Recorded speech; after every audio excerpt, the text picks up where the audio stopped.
Premier vlog parisien. Bonjour. J'aurais voulu commencer ce vlog vraiment avec une nouvelle sur un autre ton. J'utilise mon téléphone parce que je suis déjà en retard et on va décoller. En fait, Napo ne va pas bien du tout. Je vais pas pleurer parce que franchement ça me fait trop mal. Mais ça a commencé il y a un mois. Et il avait des douleurs très vives. On est allé chez le veto, on pensait que c'était l'arthrose, on a fait une piqûre de Librela. Et ça s'est aggravé en fait, ça s'est aggravé déjà avant une semaine. Malheureusement, je devais partir pour le mariage de ma soeur et je pouvais pas annuler le mariage de ma soeur qui, en plus, j'étais demoiselle d'honneur. Donc il a une crise de douleur vraiment vive, mais vraiment vive. On pouvait même pas le toucher, l'arrière-train.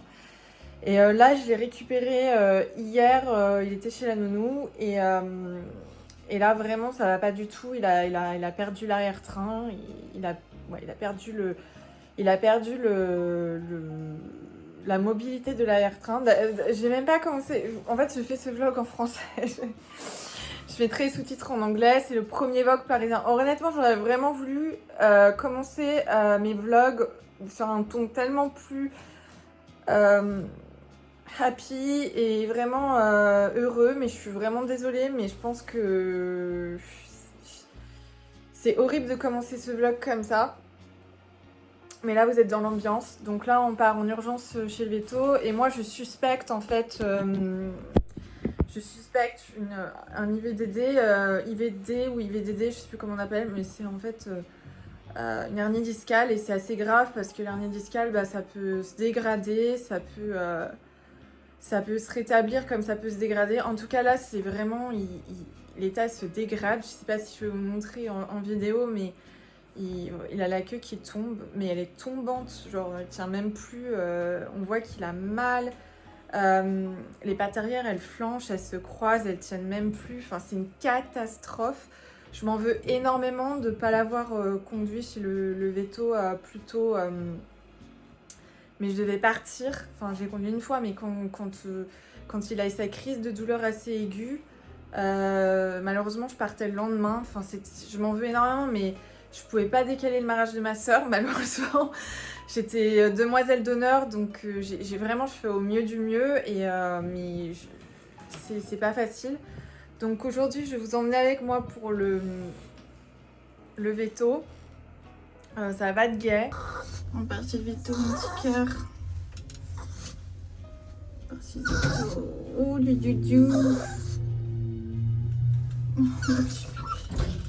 Bah oui. Miaou, miaou, miaou. Miaou, miaou, miaou. Soulevez le soldat Napo. Bon, le veto, il vient de voir Napo. Et là, apparemment, on suspecte une hernie. Il est d'accord avec moi. On va confirmer avec le scan et le scan. Et un IRM. Et là, il part voir un spécialiste à 16h. Un petit bout.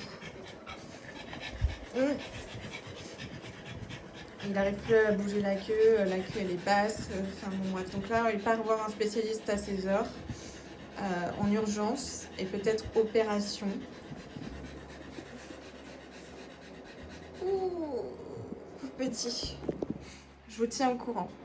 Donc, on vient de rentrer là du veto, de faire un petit cas. Donc, ça confirme un petit peu mes craintes. On suspecte une hernie ou IVD. Donc c'est assez grave parce que là, Napo, je sais pas si je vais vous montrer, mais ça me fait tellement mal au cœur. Mais en fait, ses pattes, il perd la mobilité des pattes arrière. Là, la queue, elle est complètement tombante. Enfin, il est en train de perdre toute la mobilité du train arrière, ce qu'il n'y avait pas il y a une semaine. Une semaine, il avait mal, mais il marchait quand même bien, il courait. Enfin, ça allait plutôt. Enfin, à part la douleur, c'était pas alarmant. Et là, j'ai récupéré mon chien parce que je suis partie faire le mariage de ma sœur. Et là, c'est une catastrophe. Il a du mal à faire pipi, à faire caca. Enfin, c'est vraiment une catastrophe, ça va pas du tout. Il est prostré. Là, il est dans le couloir, il est prostré. Il veut plus aller sur le canapé, il veut plus aller sur le lit. Enfin, il a mal dans le panier. Enfin, vraiment, il a des douleurs vives. Donc, le veto m'a dit que lui aussi suspectait une hernie. Après, je suis pas veto, mais pour moi, c'est pas une arthrose normale. Donc là, on a rendez-vous. Je vais vous montrer. J'ai rendez-vous. C'est où ce truc? On a rendez-vous au centre hospitalier vétérinaire Frévis, qui est à Paris. Donc si jamais vous déménagez à Paris, que vous avez un chien, que vous avez des pépins, vous pouvez me contacter parce que moi, j'ai toujours le don de trouver toujours les meilleurs médecins, les meilleurs. Là, le veto de Napo, il est extrêmement bien. C'est lui qui le suit depuis tout bébé et franchement, il est au top. Donc c'est lui qui m'a recommandé. Ça, c'est que par recommandation. C'est un centre hospitalier pour chiens où il y a tout. Et ils sont spécialisés et il y a tous les spécialistes à Paris, neurologues, etc. Donc là, il a été recommandé par mon veto et il est pris. Là, on a rendez-vous à 16h, donc il est pris. Je peux pas pleurer. D'abord, il ne faut pas que je pleure. Donc il est pris à 16h. Ça va aller, de toute façon, il faut qu'on le prenne en charge, il faut qu'on le. Faut faire quelque chose parce que là, franchement, le voir comme ça me fait trop du mal. Il n'est pas bien, franchement, il n'est pas bien, il a mal et tout. Enfin. Donc, l'important, c'est vraiment qu'on confirme en fait l'hernie discale parce que sans le scan et l'IRM, enfin, on ne peut pas confirmer. Moi, je suis hyper fleur bleue, je suis très sensible. Donc, on a rendez-vous en urgence. Trop bien aujourd'hui. Donc aujourd'hui, je passe ma journée dans l'hôpital, à l'hôpital avec Napo. Donc ils sont prévenus à 16h, donc dans même pas une heure. J'avais plein de trucs à faire, mais je mets tout en pause, quoi. Je peux pas laisser mon chien comme ça, c'est pas possible. Donc là, c'est une urgence. Heureusement, je m'étais pas mal avancée. Donc heureusement, parce que voilà, je m'étais pas mal avancée, j'avais bien travaillé hier. Heureusement, parce que sinon, ça serait un peu la catastrophe.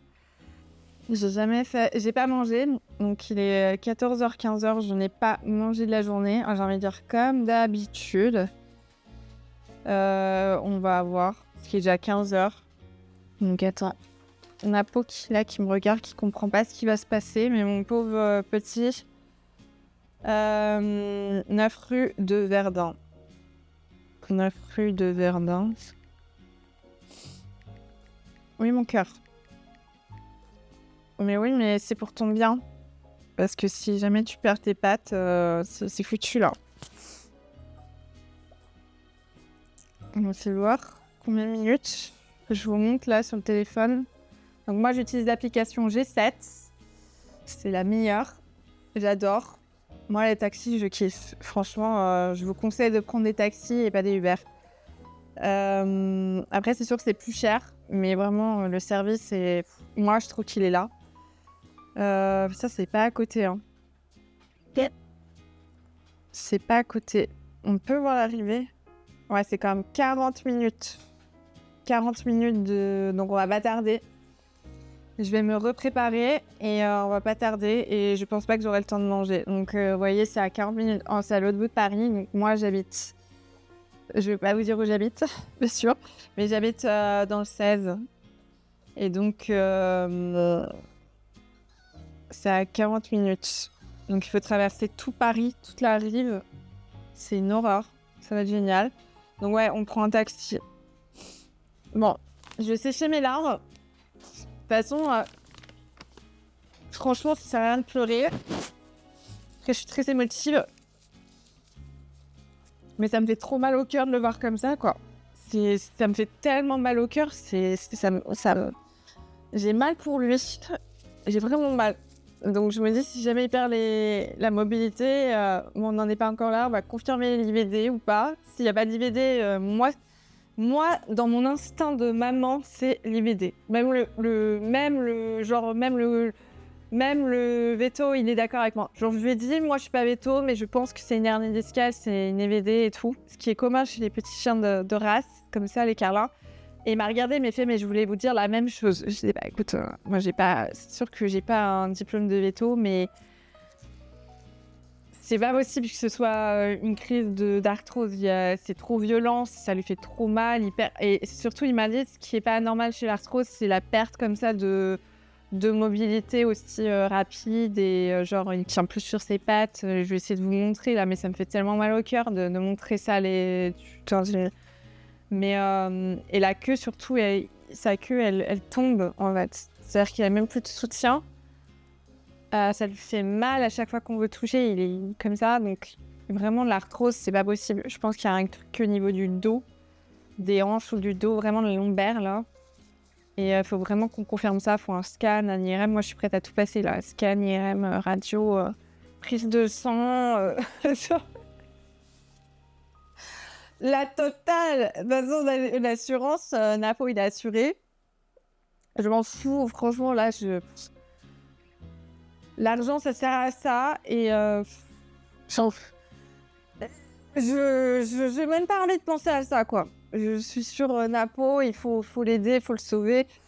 Bon, je vais me préparer et on se retrouve dans le taxi et certainement à l'hôpital, quoi. À toutes. Alors, petit update, j'ai pas eu le courage de vous filmer tout ça avec Napo à l'hôpital, mais il va beaucoup mieux. Et aujourd'hui, je vais vous montrer ce qu'on a fait avec Napo pendant la canicule à Paris. Je n'ai pas eu le courage de rester dans mon appartement où il fait trop chaud. J'ai donc décidé de passer une semaine à l'hôtel du collectionneur avec Napoléon et comme il allait pas très bien, pour moi, c'était parfait. L'expérience a été plutôt mitigée et c'est pas un hôtel que je vous conseille si vous avez un chien. Je pense pas que ce soit un hôtel dog friendly, mais j'ai adoré rester à l'hôtel pendant la canicule avec Napo, surtout parce que Napo était encore malade.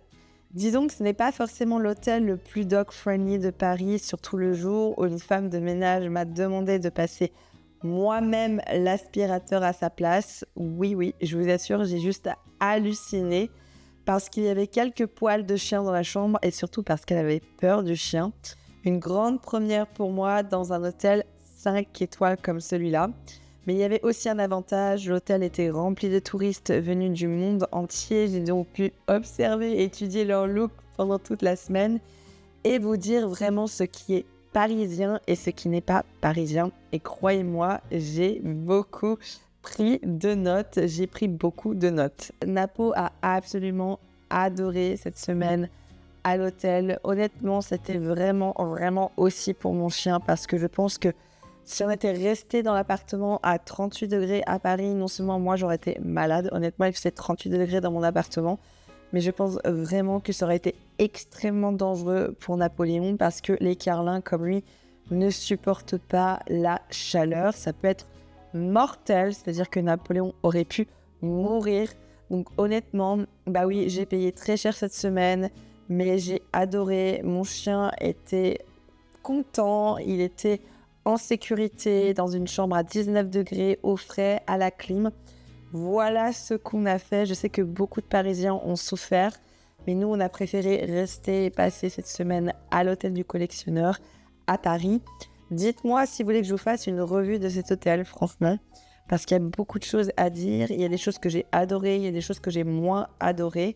Donc, dites-moi en commentaire si vous voulez une revue de cet hôtel. Et après mon séjour au collectionneur, je suis allée faire un petit peu de shopping chez Longchamp et découvrir leur collection d'été, The Summer Bag. Cette saison, il y avait beaucoup de petits formats, de matières naturelles, de broderies et de silhouettes très faciles à porter pendant les vacances, comme à Paris. Alors, je vais vous montrer toutes les nouveautés de chez Longchamp à Paris. J'ai commencé par le Playage Extra Shoulder Bag. Je le trouve très chic et vraiment facile à porter. J'adore les East-West Bags. C'est la trend, c'est la bag trend cette année, définitivement.